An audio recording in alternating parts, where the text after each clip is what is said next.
Now that we're complete the sub-assemblies for Lab 3a, we'll create a new assembly file for our final assembly. First, we'll open the cabinet shell, place that in space. Now we'll insert the shelf pin, and we'll just drop that there. We'll click mates, we'll click the cylinder of our pin here, and we'll select, there we go. We'll select the second pin from the bottom. We'll select that cylinder right there. You can see here it's mated my shelf pin on the outside there. Now my mate is in the reverse direction that I'd like it to be in, so I'll just quickly select the concentric mate under my shelf pin and flip mate alignment, and I'll continue the mate process. I'll select the face of the side of the pin, and it's going to give me a parallel constraint once I select the outside face of the shell.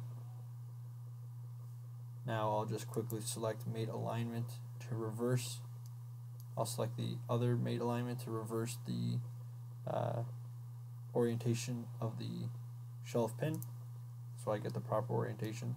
Now I'll click the face of the shelf pin and the face of the shell and click OK.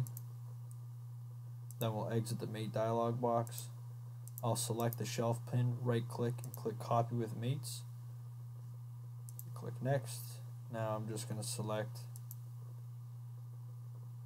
all the reference geometry necessary to place our pin in the partner hole for the first one.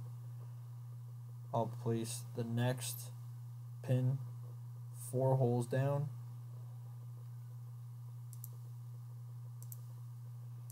just like that, and place its partner. There we go. Okay, now I'll select the opposing holes. Okay, now we can see here the orientation isn't correct, so I'll just flip the parallel constraint here, the parallel mate, to make that match properly, and I'll continue on my way. Press OK. And once again, I'll have to flip that parallel constraint.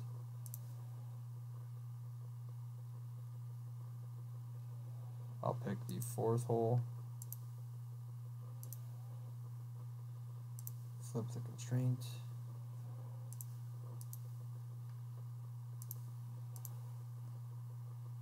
and again flip that constraint, and we'll have the 8 pins for the shelf holders in our assembly. Now would be a good time to save, since we've done a fair amount of work. So I'm going to save this as cabinet assembly and press OK. I'm going to insert the shelf by placing it in space and selecting mate. I'll select the bottom or top of the shelf, doesn't matter, and select one of the pins. Press OK. Now I'll select the short side of the shelf and the short side of our cabinet shell. Now I'll select the inside face of our cabinet shell and the long side face of our shelf, and press OK, and I should end up with something like this. Now right click the shelf, click copy with mates, click next, and pick the same constraints. So the bottom face here,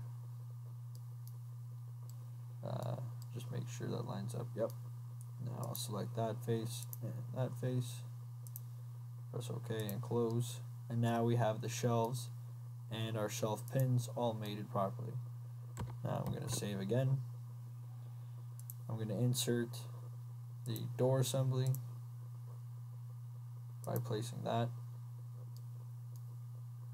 Now I will move with Triad to make my job a little easier.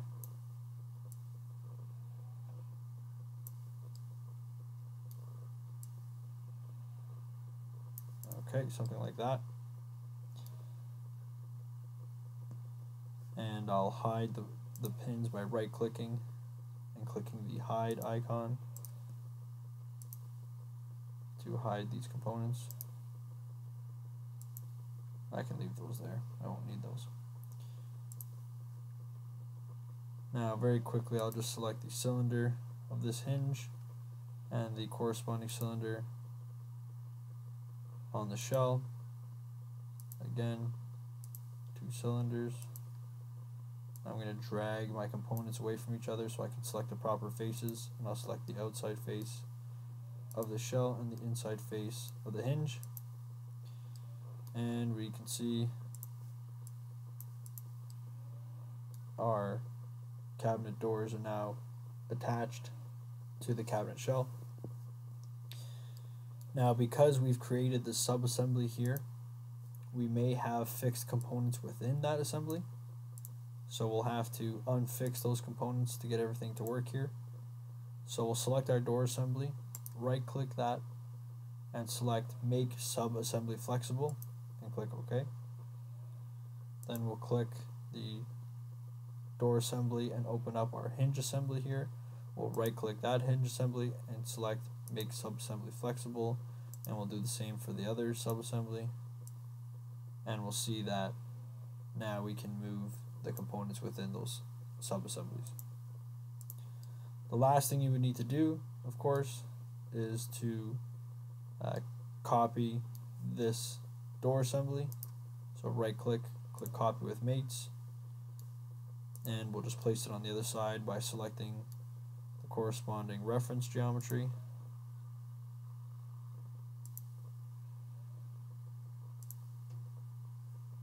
Okay. Oops, that did not go as expected. Oh, there we go. You may have to play around with the direction of your components and your mates to get it to work. You saw there I just quickly changed the concentric mate and everything's good. And there we have the Lab3a cabinet assembly. So again, just to reiterate, if you cannot move your doors, it means that your assembly is not flexible, your sub-assembly. So for this, in this case here, this door assembly is not flexible. I'll right click the door assembly, select the icon, make sub-assembly flexible. So that's the hinge assembly there. I'll right click this hinge assembly as well, make sub-assembly flexible, and you'll see I can move the door. You'll know if the sub-assembly is set to flexible because it has this icon where the blue cube is away from the yellow body. If the sub-assembly is set to rigid, where it moves all as one component, you'll see that the blue component and the yellow component are together rather than this look here. So just make sure your sub-assemblies are flexible and you should be able to move them. Once you're done with this, save this as your cabinet assembly for Lab3a, and we'll move on next week with Lab3b, where we will assemble the cabinet we just created now with our cabinet from Lab2a and 2b as well.